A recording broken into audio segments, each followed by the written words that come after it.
Welcome to Namaste at another exciting episode of Youth Forum. Youth Forum is the ultimate destination of youth discussion where you can share your thoughts, you can share your grievances. जसको निम्ति आज हामीले youth फोरममा एउटा नयाँ विषय ल्याउने क्रममा आज हामीले विषय ल्याएका छौँ। साह्रै समसामयिक विषय छ। आर्थिक रूपले अलि अलिकति नाजुक रहेको हाम्रो देशमा विद्यमान समस्याहरूमध्ये बेरोजगारीको समस्या पनि प्रमुख रहेको छ। हाम्रा युवाहरू बेरोजगार छन्। देशमा रोजगारीको स्थिति त्यति अनुकूल छैन। बाहिर गएका छन्, उनीहरू विदेशमा पढ्न गएका छन्, विदेशमा काम गर्न गएका छन्। हामीले युवाहरूको यो बेरोजगारी समस्यालाई निर्मूल पार्न नोकरी मात्रै एउटा उपाय हो त भन्ने कुरा पनि एउटा अनुसन्धान गरेका थियौँ। यस क्रममा हामीले के निकाल्यौँ भनेदेखि अहिले एउटा नोकरी खोज्नेको साथसाथै हामीले एउटा अर्को विकल्प पत्ता लगाएका छौँ। त्यो अहिले साह्रै जल्दोबल्दो रूपमा आइरहेको छ। त्यो हो एन्टरप्रेन्योरशिप डेभलपमेन्ट। त्यो भन्नाले उद्यमशीलताको विकास। वास्तवमा देशमा एउटा समृद्ध आर्थिक समुन्नतिको लागि उद्यमशीलताको कस्तो भूमिका हुन्छ भन्ने कुरा महत्त्वपूर्ण हुन सक्ने देखेर आज हामीले यो विषय ल्याएका छौँ। आउनुहोस् दर्शकवृन्द, उद्यमशीलताको विकासमा युवाहरूको कस्तो भूमिका हुन्छ भन्ने कुरातर्फ लागौँ। त्यसको लागि आज हामीसँग विभिन्न अतिथिहरू आउनुभएको छ। उहाँहरूसँग हामी इन्ट्रोडक्सन गरौँ। सबभन्दा पहिला आज हामीसँग आउनुभएको छ विष्णु अग्रवाल, कन्भेनर हुनुहुँदो रहेछ। उहाँ CNI यङ एन्टरप्रेन्योर फोरमबाट, साथसाथै उहाँ CEO हुनुहुँदो रहेछ मोरङ अटोवर्क्स र युनाइटेड फाइनेन्सको। त्यसपछि हामीसँग हुनुहुन्छ आनन्द बगारिया, उहाँ को कन्भेनर हुनुहुँदो रहेछ CNI को YEF मा र साथसाथै उहाँ एक्जिक्युटिभ डाइरेक्टर हुनुहुँदो रहेछ प्रोबायोटिक भन्ने कम्पनीमा। उहाँसँगै हुनुहुन्छ हामीसँग मेम्बर CNI YEF कै रेगन बुढाथोकी र उहाँ प्रेसिडेन्ट हुनुहुँदो रहेछ आइडो रेगन होल्डिङ्सको। त्यसको साथसाथै हामीसँग हुनुहुन्छ अर्को अतिथि सुबोध प्रधान, नेपाल यङ एन्टरप्रेन्योर फोरमको उहाँ मेम्बर हुनुहुँदो रहेछ र इन्टरनेसनल बिजनेस हेर्नुहुँदो रहेछ उहाँ पञ्चकन्या ग्रुपमा एक्जिक्युटिभ डाइरेक्टरको रूपमा। त्यसको साथै उहाँ हामीसँग हुनुहुन्छ अनुप श्रेष्ठ, मेम्बर NYEF कै र साथसाथै म्यानेजिङ डाइरेक्टर हुनुहुँदो रहेछ आर्य र चेयरम्यान हुनुहुँदो रहेछ एब्सोल्युट बारको।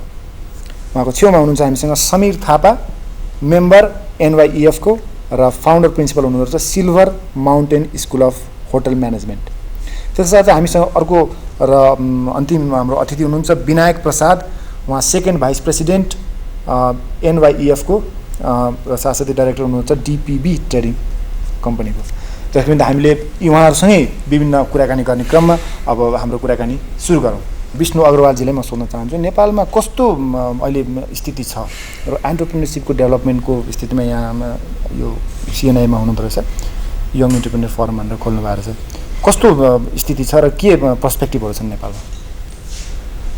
मेरो विचारमा त आजको दिनमा नेपालमा जुन एन्टरप्रेन्योरशिपको जुन एउटा लेभल छ त्यो राम्रै भन्नु पर्यो। किनकि आज तपाईँले अहिले भन्नुभयो कि अहिलेको स्थितिमा बिजनेस अलिकति मन्द भइराखेको छ। आज के छ कि अहिले इन्भाइरोमेन्ट जुन छ इकोनोमिक इन्भाइरोमेन्ट त्यसमा पनि अहिले अलिकति स्लोनेस आएको छ। तर in spite of all this problems आजको दिनमा हामीहरूको उद्योगहरू खुलेकै छ, हामीहरूको साथीहरूले बिजनेस गरिराखेकै छन्, सबैले नयाँ लगानी पनि गरिराखेका छन्। त्यसको पेसमा केही कमी आएको होला तर त्यो स्टप भएको छैन। अदरवाइज अगर कुनै अरू स्थितिमा हेर्दाखेरि यस्तो डिप्रेसिङ माहौलमा, यस्तो मतलब के छ कि कमजोर स्थितिमा मान्छेहरूको त्यो एउटा भावना जुन छ एकदम तल जान पनि सक्छ। तर नेपालमा यो स्थिति अहिलेसम्म आएको छैन। यो युथलाई चाहिँ नि एन्टरप्रेन्योरशिपमा ल्याउन के गर्नु पर्ला, के गरिरहेको छ यहाँको संस्थाले? हामीले विभिन्न कार्यक्रमहरू लिएर आउने हामीहरूको प्रोग्राम छ। एउटा अगर बाइ द वे हामीहरूले युथको एउटा क्यारेक्टरिस्टिक्स हेर्ने हो भने हामीहरूको माइन्ड जुन छ अहिले पनि एकदम परिपक्व भइसकेको हुँदैन। आजको दिनमा सबैको एउटा फिक्स भइसकेको माइन्डसेटमा जहिले पनि हामीले चेन्जको कुरा गर्दाखेरि हामीले युथको कुरा गर्छौँ। त्यहाँ पोलिटिक्समा हामीले चेन्जको कुरा, इकोनोमीमा चेन्जको कुरा गर्दाखेरि या कुनै अरू पनि परिप्रेक्ष्यमा कुरा गर्दाखेरि युथको कुरा गर्छौँ। किनकि हामीहरूले कुनै पनि दृष्टिकोणलाई, कुनै पनि सिचुएसनलाई फ्रेस तरिकाले सोच्ने हामीहरूमा क्यापेबिलिटी हुन्छ। एन्टरप्रेन्योरशिप नेपालमा जहिले पनि राम्रै मात्रामा रहेको छ। हाम्रो आफ्नो लिमिटेसन्स जियोग्राफिकली र अन्य कुराहरूले गर्दा रहे तापनि नेपालमा व्यापारीहरू, उद्यमीहरू राम्रै गरेका छन्। And given the set of limitations we have done so well. अहिले पनि युथ हामी जे आई मिन फर एभ्रिथिङ हामीले यो सोच्छौँ कि युथ विल कम फरवर्ड। अब यो अहिलेको स्थिति चाहिँ युथहरू पलायन हुने स्थिति छ नि, यो स्थितिमा चाहिँ नि कसरी तिनलाई एउटा मेन स्ट्रिमको एन्टरप्रेन्योरसिपको मेन स्ट्रिममा ल्याउने त? युथ पलायन हुने चाहिँ अपर्च्युनिटिजको कमीले गर्दा हो। आई मिन रिजनिङ हुनु पऱ्यो, वाइ किन भन्ने कुरालाई हामीले आइडेन्टिफाई गर्नु पऱ्यो, अपर्च्युनिटिज क्रिएट गर्नु पऱ्यो। क्रिएट गरेपछि स्वतः म तपाईँलाई एउटा इक्जाम्पल दिन्छु। कृषि क्षेत्रमा अपर्च्युनिटिज थुप्रै छन्, but there has to be some initiative.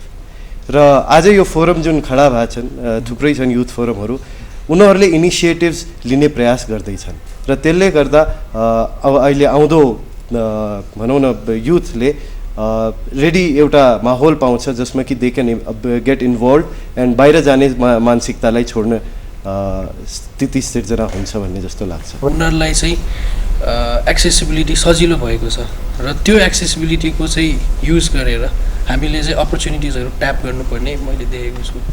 कस्तो किसिमको अपर्च्युनिटी भन्नाले अब तपाईँको इन्टरनेसनल बिजनेसमा अथवा जुन फ्लो अफ इन्फर्मेसन अहिले हामीले पाइरहेको छौँ, त्यो फ्लो अफ इन्फर्मेसन पहिला पाउनको लागि चाहिँ एकदमै हामीलाई चाहिँ डिफिकल्टी महसुस भएको हुन्छ। तर अहिले अब हामीले कुरा गर्दा चाहिँ युथहरूको एन्टरप्रेन्योरसिपमा किन सहभागिता हुन सकेन? अनुजजी, तपाईँको विचारमा चाहिँ किन हामीले युथहरूलाई किन ल्याउन सकेन? सर्वप्रथम त तपाईँ पनि एउटा युथ व्यवसाय युवा व्यवसाय हुनुहुन्छ। मैले पनि व्यवसाय सुरु गर्दाखेरि मलाई पनि धेरै कठिनाइहरू थियो र एउटा के छ भने एउटा युथको एउटा जुन चाहिँ एउटा कन्फिडेन्स हुन्छ, एउटा उसले जुन सोचेर गरेको हुन्छ र हामीले भनौँ धेरै ठाउँमा देखाएका छौँ र हामी बाहिर जाँदाखेरि धेरै विकसित ठाउँहरू देखाएका छौँ। र यहाँ के छ भनेदेखि सबैभन्दा ठुलो कुरो चाहिँ एउटा पोलिसी लेभलका कुराहरू हामी गरौँ है, किनभनेदेखि आज हामी सबै कुरोमा युथ भन्छौँ। आज कुनै पनि कुरा आयो भनेदेखि सडकमा जाने युथ नै हुन्छन् है, यो कुरो हामी सबैले देखि नै रहेछौँ। तर आज युथलाई जोगाउनुको लागि हाम्रो सरकारले कुनै युथ पोलिसी, युथका कुराहरू सुनेर चाहिँ एउटा पोलिसी लेभलमा धेरै कुरोहरू ल्याइदिनु पऱ्यो युथलाई। अन्त मात्र के छ भनेदेखि युथले त यहाँनिर हाम्रो युथ त यति पोटेन्सियल छ, किन आज बाहिर गइरहेछन् त? पोटेन्सियलिटीका कारण नै गइरहन् नि, नत्र भने त किन जान्थे र? र हामीले यो ठाउँमा के छ भनेदेखि सर्टन पोलिसी, मेन त एउटा पोलिसी कुरा गर्नु, तर मुख्य कारण चाहिँ त्यो भए तापनि अरू पनि केही कारणहरू हुन्। तर मैले भन्नु चाहिँ अब रिमेडीमा चाहिँ हामीले कसरी युथलाई बढी एन्टरप्रेन्योरसिपमा एट्र्याक्ट गराउन सक्छौँ? अब सर्वप्रथम त हेर्नुहोस् के छ भनेदेखि एउटा एट्र्याक्सनको कुरो भनेको एउटा वातावरण माहौल हुनुपर्छ। आज एउटा सेक्युरिटी रिजन्सका कुराहरू छन् होइन, आज गाउँबाट चाहिँ युथहरू सबै सहर आइरहेका छन्, त्यो कुरोहरूलाई हामीले एड्रेस गर्दै लानु पऱ्यो। किनभने मान्छेले एउटा गाउँमा पनि उसले एउटा कृषि योग्य ठाउँ हो नेपाल होइन, त्यो भएको हुनाले चाहिँ सबैभन्दा ठुलो कुरो चाहिँ एउटा सेक्युरिटी पोइन्ट अफ भ्यूमा पनि त्यो गरिदिनु पऱ्यो। अब समीर चाहिँ तपाईँको विचारमा चाहिँ के लाग्छ? मेरो विचारमा it is the right time. अहिले जुन चाहिँ पेस कम भएको बेलामा चाहिँ it's a very right time to do our homework. त्यो चाहिँ एकदम जरुरी छ, किनभने जब मार्केट बढ्छ, जब अपर्च्युनिटी बढ्छ, हामी त्यसलाई क्यास गर्नमै दौडिन्छौँ। त्यो बेलामा त्यो युथलाई चाहिँ सक्षम बनाउन जति सकिन्छ अहिले चाहिँ त्यसको डबल सकिन्छ, किनभने स्ल्याक टाइम छ। त्यसले गर्दा युथलाई चाहिँ हरेक क्षेत्रमा ट्रेन गर्ने, उसलाई त्यसको बारेमा एक्सपोज गर्ने र त्यसलाई चाहिँ ग्रुम गर्दै लानुपर्छ। एकैचोटि यो यङ युथ एन्टरप्रेन्योरसिप एकैचोटि डेभलप हुँदैन। यहाँको चाहिँ होटल म्यानेजमेन्टको पनि रहेछ एउटा स्कुल, अहिले फ्रेस ग्रेजुएट्सहरू आयो भने उनीहरूलाई कसरी एट्र्याक्ट गराउने त तपाईँहरूको जस्तो बिजनेस इन्डस्ट्रिजहरूमा? यस्तोमा अब हाम्रो जस्तो इन्डस्ट्री एजुकेसन सेक्टरमा हेर्दाखेरि चाहिँ अहिले हामीले चाहिँ बेसिकली एउटा किताबलाई मात्रै फलो नगरेर उसको पर्सनल स्किल डेभलपमेन्टदेखि लिएर उसको ग्रोथ केमा छ त्यसमा बढी फोकस हुन्छ। त्यसलाई कसरी हामीले लैजाने, मिडियमहरू के युज गर्ने, जुन भइरहेको ट्रेडिसनल मिडियमहरूलाई जस्तै लेक्चर, एक्जाम्स भन्दा पनि problem based learning, case study जुन चाहिँ नेपालमा भर्खर सुरु भएको छ, यसमा फोकस गरेर इन्डस्ट्रीको प्रब्लम के हो र तिमी त्यसमा के गर्न सक्छौ, त्यो ग्रोथमा चाहिँ हामी गइरहेछौँ। त्यसमा जान पनि पर्छ। र आजको मुख्य समस्या चाहिँ school of world thoughts follow गरेर नै आज युथले सफर गरिरहेको हो। If you see India or if you see China, today all the NRIs of Indians are investing in India. They went outside 20-30 years back, now they're investing back in India. You see China, it's the same thing happening in China. If you see Nepal, in Nepal also people, when I talk to my friends who are studying outside or who are outside, they always think about coming back and investing here. So why should we be, it's a world of globalization. So why should we talk about brain drain? If there's an opportunity, people will utilize it. Coming back and just starting a business without not knowing anyone was a very difficult task. So we started this forum called NYEF, where all of us came together. We all of us came together. We interacted with each other. Now that's what it's helping us out in networking. यहाँलाई चाहिँ कस्तो लाग्छ वास्तवमा यो जति पनि कुरा भयो अहिलेको कुराहरुमा चाहिँ एन्टरप्रेन्योरशिपतिर कसरी एट्र्याक्ट हुन सकिन्छ र के स्थिति छ? अब उद्यमीहरूको कुरो गर्ने हो भने एउटा सानो व्यवसाय चलाएर बस्ने अथवा सानो कुनै एउटा व्यक्तिलाई मात्र अध्ययन नगरिकन यसले पुरा होल व्यवसाय अथवा उद्योगलाई अध्ययन गर्छ र यसले एउटा कुनै देशको सीमामा मात्र नअल्झेर यो एउटा विश्वव्यापी रूपमा नै अगाडि बढ्न जान्छ। यसले गर्दा एउटा व्यक्तिलाई मात्र नभएर यसले यसको सहयोगले एउटा देश, एउटा राष्ट्र, एउटा समाजलाई इम्प्रुभ गर्न एकदम सहयोग गर्ने हुन्छ। अब हजुरले क्वेसन सोध्नु भए अनुसार अब के भन्न सकिन्छ भने यसमा चाहिँ एउटा उद्यमीहरूको सहभागिताले किन आउन सकेका छैनन् त युथ यो एन्टरप्रेन्योरशिपमा तपाईको विचारमा? मेरो विचारमा किन नोकरी मात्रै खोज्ने, जस्तो म एमए पास भएँ हैन, म या बीए पास भएँ, म खाली नोकरी मात्रै खोज्न बायोडाटा बनाएर एप्लाई गर्न मात्रै सोचिरहेको हुन्छु। Why can't I just think of entrepreneurship? किन अब तपाईँ एउटाले अब तपाईँ एकजनाको मात्र तपाईको परिवार हुन्छ र तपाईको यस्तै परिवार धेरै हुन्छन्। अब आफ्नो परिवार कसरी चलाउने पहिला आफ्नो व्यक्तिगत रूपमा हेर्छन् उनीहरू। हामीले कटेज इन्डस्ट्रिजहरूलाई मेनली फोकस गर्छौँ नेपालमा हैन, medium scale industries, large scale industries, cottage industries हैन। कटेज इन्डस्ट्रिजहरू मोस्टली रन हुने भनेको भिलेजेसहरूमा हो। भिलेजेसबाट त अब हाम्रो सेक्युरिटी प्रब्लम्सले गर्दाखेरि सबै युथहरू बाहिर सहरमा टाउनमा आएको हुन्छ हैन। अब उनीहरूले त्यो कुरा चाहिँ यहाँ टाउनमा रन गरेर त्यो सक्सेसफुल हुँदैन। त्यसपछि उनीहरूले अरू कुनै व्यवसायहरू नजानेको व्यवसायहरू सिक्नुपर्छ हैन। अब म यतापट्टिका युथहरूसँग पनि कुरा गर्न चाहन्छु। तपाईहरुको विचारमा चाहिँ के लाग्छ एन्टरप्रेन्योरशिप डेभलपमेन्टमा युथहरू किन आउन नसकेको हो त? युथहरू किन आउन नसकेको होइन कि उनीहरूलाई फेभरेबल कन्डिसन नभएर आउन नसकेको, खास अनि अपर्च्युनिटी ल्याक पनि छैन यहाँ। र एक कुरा एउटा एक्जाम्पल के दिउँ अपर्च्युनिटीको भने हिरोसिमा नागासाकीमा त्यत्रो बम पड्क्यो, पुरा उजाडै भयो त्यो सबै कुरा। तर जापानिजहरू अपर्च्युनिटी अब यहाँ छैन भनेर उनीहरू यदि विदेश पलायन हुने भइदिए भए त्यो जापान अहिले यहाँ पुग्दैन थियो जुन अहिलेको सिचुएसनमा छ हैन। त्यस्तै नेपालको सिचुएसन अहिले त्यस्तै छ क्या, यहाँ एकदमै ठुलो कुराहरू इस्युहरू भइरहेछ हैन, त्यस्तो भइरहेछ। यहाँ अपर्च्युनिटी ल्याकिङ छैन क्या, झन् अपर्च्युनिटी क्रिएट भइरहेछ त्यसको कारणले गर्दाखेरि। तर एउटा प्रब्लम के छ भने इन्टरप्रेन्योरमा युथ छिर्नलाई फेभरेबल कन्डिसन छैन र युथले यदि केही गर्न चाहन्छु भन्यो भने एउटा गभर्नमेन्टले पत्याउँदैन। तपाईले फेभरेबल कन्डिसन भन्नुभयो, म तपाईलाई एउटा उदाहरण दिन्छु। जस्तो कि फ्रेस ग्रेजुएट भएर युनिभर्सिटीबाट निस्किएपछि युथहरूको बढी माइन्ड डाइभर्ट चाहिँ नि जबतिर भइरहेको छ। अहिले बायोडाटाहरू बनाएर एप्लिकेसन दिएर सरकारी जब र संस्थागत रूपमा जब खाने भनेको मतलब चाहिँ नि त्यो जुन किसिमको अध्ययन लियो त्यो क्षेत्रमा एउटा केही नयाँ सोच लिएर एउटा बिजनेस प्रोसेसमा आउन सकिन्न। सकिन्छ, किन नसकिनु त? युथहरू अहिले त्यही चाहन्छन् क्या। तपाईँलाई इन्टरप्रेन्योरको डेफिनेसन पनि म भन्छु हैन। Entrepreneur are those person who look into old with the open eyes and with the curiosity of new born child. भन्छ नयाँ भर्खरै जन्मेको बच्चाले भर्खर ऊ जति ठुलो हुन्छ उसले हरेक कुरालाई एकदमै पर्टिकुलर रूपमा हेर्छ क्या, यो किन भइरहेछ, के भइरहेछ, यसबाट के हुन्छ, सबै कुराहरू स्टडी गर्छ। अब डिग्री पास गर्नु हो तपाईँले, जबमा किन जानु भने नेपालमा के छ भने पेसाको सम्मान गर्ने प्रविधि छैन। तपाईँको मान्छेले भोलि कटेज इन्डस्ट्री चलायो भने म डिमर्टलाई भएको हो कि मेरो सँगैको साथी यत्रो अफिसर यो जागिरमा यो यस्तो पोस्टमा खान्छ, म चाहिँ डिमर्टलाई हो नि। तपाईँको इकोनोमी ठुलो कुरो होइन, मान्छेको इज्जत ठुलो कुरो हो नि। उसको के हुन्छ भने म डिमारलाई भएको, म चाहिँ कटेज इन्डस्ट्री गर्ने, मसँगै पढाएँ, मसँगै खेले साथी चाहिँ त्यति ठुलो अफिसमा काम गर्ने, त्यो सिमको एउटा कन्सेप्ट हो कि जस्तो लाग्छ मलाई चाहिँ। र अर्को के छ भने नेपालमा चाहिँ यो युवाहरूले गर्न सक्ने क्रिएसनको सिचुएसन क्रिएट भएको छैन। कस्तो सिचुएसन खोज्नु मतलब कस्तो रे तपाईँको पिस, यहाँको इन्भाइरोमेन्ट, यहाँको एजुकेसन प्र्याक्टिकल हुनु पऱ्यो, यहाँको पिसफुल इन्भाइरोमेन्ट अथवा यहाँको गभर्मेन्टको पोलिसी, डिफ्रेन्ट एनजिओ आइएनजिओले युवाहरूप्रति हेर्ने प्रविधि, त्यस्तो जस्तो लाग्छ मलाई चाहिँ। Before we make the others, we should make ourselves. हामीलाई जस्तो पैसा चाहियो, we need a lot of capital to be an entrepreneur. अब केही बिजनेस चलाउँदाखेरि पैसा त एकदम चाहिन्छ होइन। त्यही पैसाको लागि अब यहाँ ब्याङ्कतिर खोज्दा यता त गर्दाखेरि धेरै नै टेन्सन छ कि, त्यसै कारणले विदेशमा जाऊ, मजाले कमाऊ, आऊ, अनि त्यस पछाडि गर, जस्तो उहाँले भन्नुभयो नि। अब देशमा गएर केही चिज सिकिन्छ, त्यस पछाडि यहाँ आएर यही रिइन्भेस्ट गर्ने हामीले आफ्नो पैसा। भनेपछि दर्शक तपाईँले हेरिहाल्नुभयो कतिको महत्त्व रहेछ त एन्टरप्रेन्योरशिप डेभलपमेन्टको। वास्तवमा एउटा बेरोजगारीको स्थितिलाई निर्मूल पार्न र नेपालको आर्थिक स्थितिलाई अझ समुन्नत बनाउनलाई रोजगारी मात्रै एउटा उपाय छ त? भन्ने कुराहरूको यसले राम्रो जवाब दिएको छ। उद्यमशीलताको विकास गऱ्यौँ भने त्यसमा केही न केही कुरामा हामी उद्यमी भन्यो त्यसले एकजनालाई मात्र होइन सम्पूर्ण नेपालीहरूलाई फाइदा पुर्याउँछ भन्ने कुराहरू आइरहेको छ। सबै हाम्रा विशिष्ट अतिथिका साथसाथै विभिन्न युवाहरूले कुरा गरि नै राख्नु भएको छ। हामी कुरा गर्ने नै एउटा सानो ब्रेक चाहन्छौँ, तपाईँ कहीँ नजानुहोस् है त।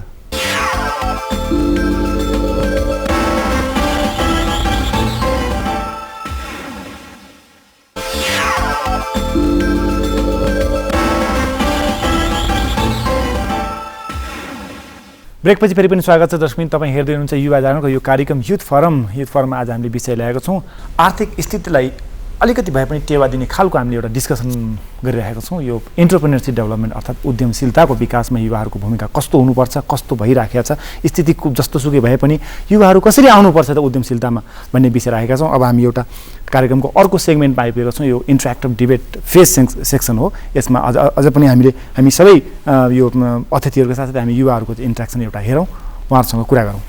धेरै जस्तो साथीहरूको कुरा हुँदाखेरि दुईवटा कुरा आएको छ जसबाट सबैले फिल गरेको छ कि एन्टरप्रेन्योरसिप नेपालमा डेभलप हुन पाएको छैन। एउटा सेक्युरिटीको कुरा, अर्को अपर्च्युनिटीको कुरा।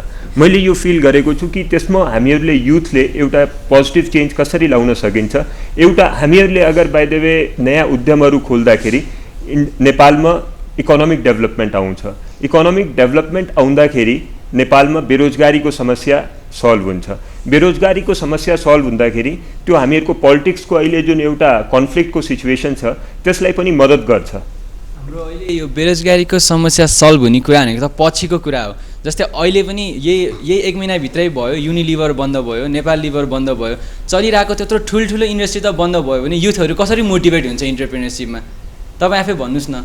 यो इन्टरप्रेन्योरसिप उनीहरू छिर्न सक्ने मनस्थितिले आउँदाखेरि पनि त्यत्रो ठुल्ठुलो लगानी गरेर खोलेको इन्डस्ट्री नै यदि बन्द छ भने युथहरू त इन्टरप्रेन्योरसिपमा चाहेर पनि छिर्दैन क्या।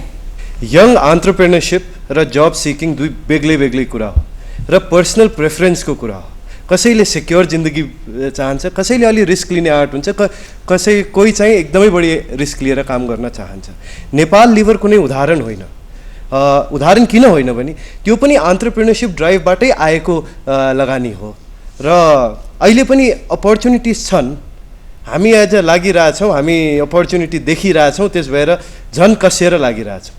हामीहरूले चाहिँ एउटा पार्टनरसिप इन प्रोग्रेस, एउटा पार्टिसिपेटिभ अप्रोच लिएर चाहिँ अगाडि बढ्यो भने डेफिनेटली आफ्नो भिजन अगाडि राखेर त्यो अप्रोचमा गयो भने I think we can be successful.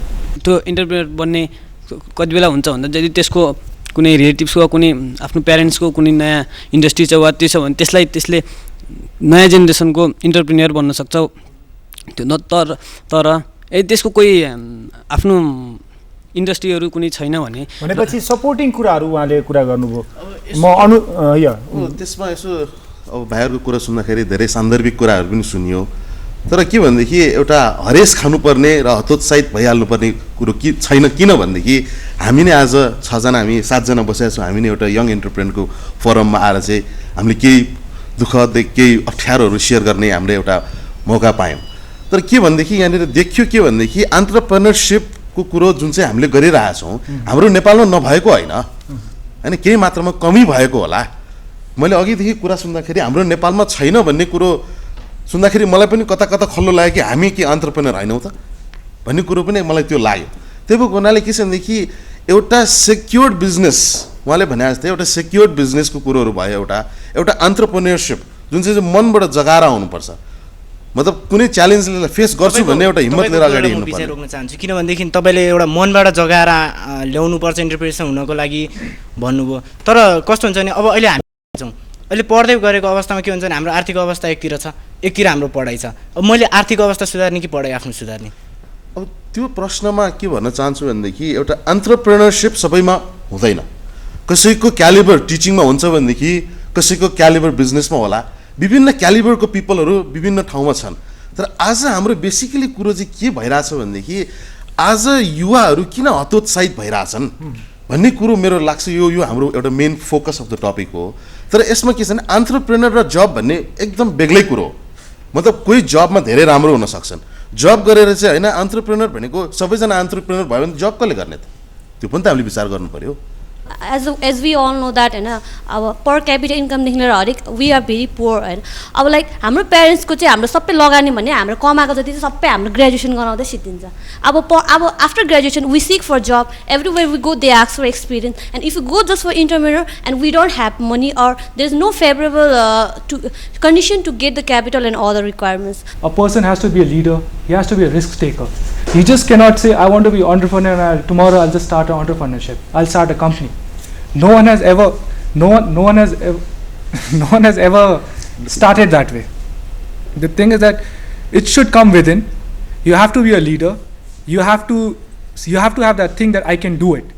एउटा फ्यामिली अथवा एउटा प्यारेन्ट्सले चाहिँ आफ्नो चाइल्डवार्डले चाहिँ एउटा कुनै बिजनेसमा चाहिँ 50,000 इन्भेस्ट गरेर एउटा बिजनेस गर्न चाहन्छु भन्दाखेरि होइन छोरा त्योभन्दा त 2-3 हजारको जागिर नै खाऊ यसमै खुसी हुने 2-3 हजारको जागिरमा खुसी हुने 2-3 हजारको जागिर या भनौँ न कि 50,000 को लगानीको कुरा होइन यहाँ कुरा आइडियालाई मोबिलाइज गरेर त्यसलाई एउटा डेस्टिनेसनमा पुर्याउने कुरा आयो अगर उहाँले भने जस्तो अगर there is fire in the belly there are various हाम्रो CNIYF फोरम पनि एउटा त्यस्तै फोरम हो जहाँ कि हामी बसेर एकअर्काका समस्याका समाधान खोज्ने प्रयास गर्छौँ तपाईसँग आइडिया छ लगानी छैन आउनुस् वी विल डिस्कस दिस अगर आइडियामा I mean, if it's a real good idea, I am sure there will be a lot of resources जो कि mobilize गर्न सकिन्छ र त्यसलाई गन्तव्यमा पुर्याउन सकिन्छ। यो resource mobilize को कुरा हो म विष्णुजीलाई भन्न चाहन्छु। I would like to introduce we have a program called NYBI.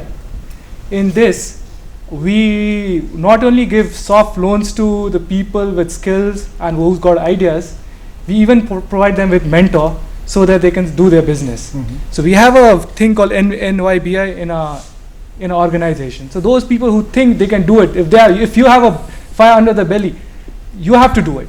यो प्लेटफर्म भन्ने चाहिँ के भन्देखि अब आउँदो एन्टरप्रेनरहरूलाई एउटा प्लेटफर्म दिने हैन अहिलेसम्म यो युथ भनेको के थियो भनेदेखि एउटा लेफ्ट आउट कुरोहरू थियो त्यही भएर आज हामीले भनौँ न NYEF अथवा CNI खोलेर चाहिँ कसरी सबै युथहरूलाई समेट्ने उनीहरूलाई कसरी आइडिया दिने आज यहाँनिर एउटा उहाँले भने जस्तै हामीले विभिन्न किसिमको फन्डिङहरू कसरी गर्न सकिन्छ यदि ब्राइट एन्ड ब्युटिफुल छ भनेदेखि त्यसलाई कसरी रिसोर्सेसहरू मोबिलाइज गर्न सकिन्छ भन्ने हिसाबले नि हामीले त्यो हिसाबले खोल्या इनफ्याक्ट जसरी NYEF ले रिसोर्स मोबिलाइजेसनतिर हामीहरूको युथहरूलाई इन्भल्भ गर्नको लागि सोचिराखेको छ त्यही तरिकाले हामीहरूको CNIYF ले उनीहरूलाई कसरी स्किल प्रदान गर्ने नलेज कसरी प्रदान गर्ने उनीहरूलाई कसरी एन्करेजमेन्ट प्रदान गर्ने यो सबै इनिसिएटिभ जसरी हामीहरूको तर्फबाट आएको छ त्यस्तै इनिसिएटिभ अरू तर्फबाट पनि आयो भने मलाई लाग्छ कि तपाईहरुको तर्फबाट आयो गभर्नमेन्टको तर्फबाट आयो भने हामीहरूको इकोनोमिक डेभलपमेन्ट हामीहरूले नेपालको एचिभ गर्न सक्छौं एन्टरप्रेन्योरशिप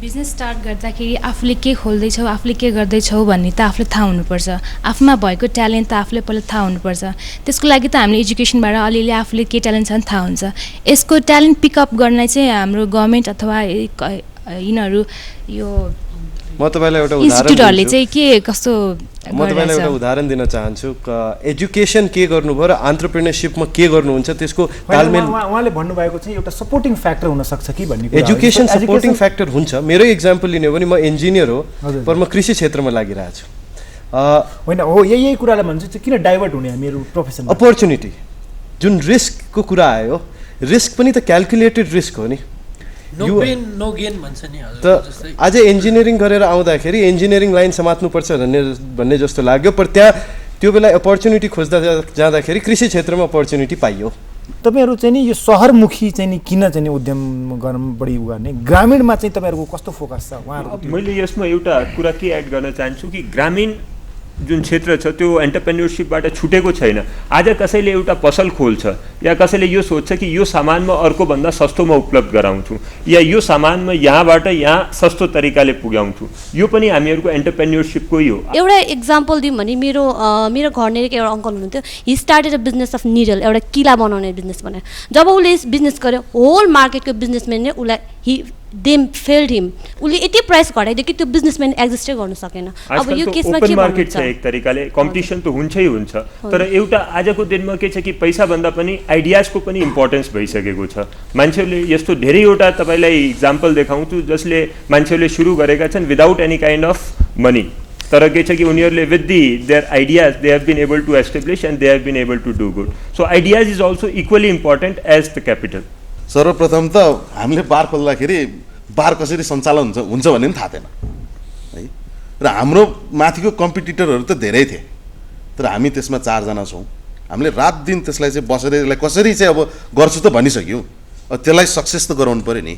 त्यही भएर त्यो भनेको एउटा के भनेदेखि एन्टरप्रेन्योर लेभलमा आउने कुरै त्यही हो। अनुजी यो कुरामा दुविधा कसरी पनि हुनसक्छ भनेदेखि युथहरूलाई डर एउटा किसिमको त्यो अभ्यस्त भइ नसकेको अवस्थामा नयाँ कसरी स्टार्ट गर्ने, कुन क्षेत्रमा टाइअप गर्ने? अभ्यस्त भन्ने कुरो त हामी पनि त अभ्यस्त थिएनौँ नि। आज तपाईँहरू पढ्दै हुनुहुन्छ, भोलि तपाईँ मार्केटमा आइसकेपछि 2 महिना तपाईँ कुनै इन्स्टिट्युसनमा काम गर्नुहुन्छ, त्यसपछि न अभ्यस्त बढ्ने हो। बिजनेसमा ट्रेस त हुन्छ, त्यसलाई हामीले एक्सेप्ट पनि गर्नुपर्छ र त्यो बिजनेस ट्रेसलाई चाहिँ हामीले कसरी ट्याकल गर्ने त्यो स्टार्टअप प्रोसिडरमा चाहिँ हामीले सुरुमै सोचेर र सुरुमा नसोचे पनि सुरु भइसकेपछि सोचेर मार्केटलाई चाहिँ हामीले कसरी चिन्ने त्यसतिर चाहिँ हामीले बढी फोकस गर्नुपर्छ। हामीलाई थाहै छैन NYEF भन्ने कुरा यहाँ यो जुन अर्गनाइजेसन छ नि त्यो यहाँ एक्जिस्ट गर्छ भन्ने कुरा नै थाहा थिएन कि बल्ल यहाँ आएर थाहा भयो कि यो अर्गनाइजेसन पनि रहेछ भनेर।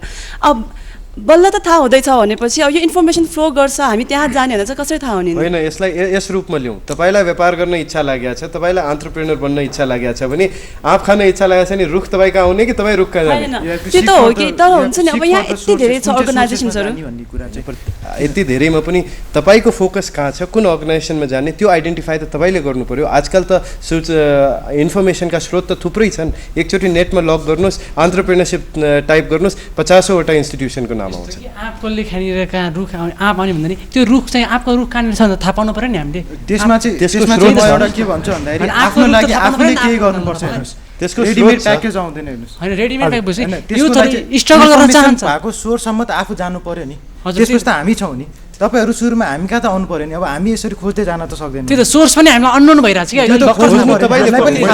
हामीलाई पनि थाहा छैन। यो जरुरी छैन कि अब ग्रेजुएसन भइसक्यो अब मलाई बिजनेसम्यान बन्नै पर्यो। विचार छ कि तपाईँहरूले कुनै काम गर्दाखेरि पहिले काम सुरु गर्नुहोस्, एक्सपिरियन्स गेन गर्नुहोस्। 2-3 साल एक्सपिरियन्स गेन गर्दाखेरि कहाँ के छ सबै कुराहरू थाहा पाउनुहुन्छ, आइडिया डेभलप हुन्छ, त्यसपछि पैसा लगाउनुहोस्, त्यसपछि आइडियालाई इम्प्लिमेन्ट गर्नुहोस्। मेरो यो सोचाइ छ। आजको यो सबै डिस्कसनहरू सुनेर चाहिँ म अब के कन्क्लुजनमा पुगेँ भने मैले ब्याग बोकेँ, मैले ब्यागमा नलेज पनि राखेँ, स्किल पनि राखेँ, क्रिएटिभिटी पनि सबै राखेँ। तर सिचुएसन कस्तो छ भने अहिले अगाडि 1 किलोमिटरको खाल्टो छ अनि उतानिर चाहिँ अपर्च्युनिटी छ क्या। अनि तपाईँहरू के भन्दै हुनुहुन्छ भने ल रिस्क लिनुपर्छ, रिस्क लियो भने मात्र इन्टरप्रेन्योर बन्छ, नत्र बनिँदैन। 1 किलोमिटरको खाल्टोमा दौडिन्छ भनेर आफै त्यो त फुलिसनेस हुन्छ नि। साथीले भन्नुभएको कुरा एकदम सही छ कि म उसको पुरा सहमत छु, तर म आफूलाई पनि 12 साल पहिले त्यही पोजिसनमा पाएको थिएँ। अरू म यो पनि भन्न चाहन्छु मेरो साथीहरूले पनि आफूलाई त्यही पोजिसनमा आफ्नो क्यारियर सुरु गर्ने बेलामा हेरेको थियो। तर आज के छ कि उनीहरूले काम गरेर त्यो 1 किलोमिटरको जुन खाल्टो छ त्यो पार गरेर यो पोजिसनमा पुग्नमा सफल भएका छन्। म यसैबाट तपाईँहरूलाई एन्करेजमेन्ट दिन चाहन्छु, अरू यसैबाट एउटा मोडलको रूपमा सबैलाई हेर्नेको लागि रिक्वेस्ट गर्न चाहन्छु। भनेपछि धेरै कुराहरू हामीले थाहा पायौँ, इन्टरप्रेन्योरसिप डेभलपमेन्ट कसरी गर्न चाहिन्छ युथहरूबाट भन्ने कुराहरू थाहा पाइसकेको छौँ। अब हाम्रो प्राविधिक मित्रले हामीलाई समय सिद्धिसकेको जानकारी दिइसक्नु भएको छ। दर्शक हामी कुरा गर्न टुङ्ग्याउन चाहेका छौँ आजको यस्तो आर्थिक स्थिति जर्जर भएको नेपाली जनजीवनमा यो उद्यमशीलताको विकास अति नै अपरिहार्य भइसकेको छ। हामी यो एउटा हाम्रो अतिथिहरूको एउटा समूह एन्टरप्रेन्योरसिप फोरमका समूहहरूबाट हामीले कुरा गर्दा के पनि थाहा पायौँ भनेदेखि वास्तवमा मौका छ, चुनौती पनि छ। आइडियाजहरू सेयर गर्ने, बिजनेस प्रोसेसमा कसरी जाने भन्ने कुराहरू हामीले गरि नै राखेका छौँ, हामीले गर्दैछौँ भन्ने कुरा हामीले थाहा पाएका छौँ। एन्टरप्रेन्योरसिप डेभलपमेन्ट भनेको साह्रै संवेदनशील विषय हो। यसलाई लागेपछि, यसको पछि लागेपछि यो पक्कै पनि एचिभ हुनसक्छ भन्ने हामीलाई थाहा भएको छ। यतिका फर्महरू छन्, तपाईँहरूले इन्फर्मेसन यदि पाउनु भएको छैन भने FNCCI अन्तर्गत नेपाल यङ इन्टरप्रेन्योर फोरम र CNI अन्तर्गतका यङ इन्टरप्रेन्योर फोरममा तपाईँ जान सक्नुहुन्छ, उहाँहरूसँग आइडिया सेयर गर्न सक्नुहुन्छ भन्ने कुराको साथसाथै आजको कार्यक्रम यहीँ सिद्धिसकेको जानकारी गराउन चाहन्छु। यहाँलाई केही सुझाव प्रतिक्रिया भए यो एड्रेस हामीले लेखेर पठाउनु होला। Youth forum NTB2 metro, post box number 3826 Singhadurbar, Kathmandu, Nepal. र हाम्रो इमेल एड्रेस हो youthforum@enet.com.np। हस् दर्शक मित्र, अर्को साता फेरि एउटा नयाँ विषयमा चर्चा गरौँला भन्ने भाषाका साथ म सञ्चालक प्रहलाद गिरी लगायत सबै युवा सहभागी लगायत हाम्रा विशिष्ट हाम्रा युवा अतिथिहरूको साथसाथै हाम्रा प्राविधिक मित्र पनि बिदा माग्न चाहन्छन्। यहाँहरूको आगामी पल सुखर होस्, शुभ होस् भन्ने कामनाका साथसाथै गुड बाई, नमस्ते। NTB2 मेट्रो हेर्दै गर्नुहोला, नेपाल टेलिभिजन हेर्न नभुल्नुहोला। नमस्ते।